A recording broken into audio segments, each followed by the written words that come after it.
Hey everyone!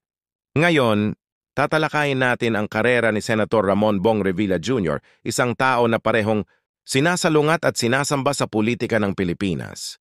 Una, kilala si Revilla sa kanyang dobleng karera bilang isang tanyag na action star at isang matagal ng senador. Matagal na siyang nasa mata ng publiko, pinagtagumpayan ang mundo ng aliwan at politika.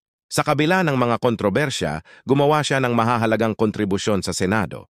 Nagsulong siya ng mga batas tungkol sa kalusugan, pagtugon sa kalamidad at kapakanan ng mga artista na nagpapakita ng kanyang dedikasyon sa mga isyong panlipunan. Ngunit, hindi kumpleto ang karera ni Revilla nang walang mga iskandalo. Nahulog siya sa pork barrel scam, nahaharap sa mga seryosong kaso ng korupsyon na nagdala sa kanya sa mahabang laban sa batas na nakaapekto sa kanyang pampublikong imahe. Kaya ano sa tingin ninyo? Siya ba ay isang hindi naiintindihang lingkod bayan o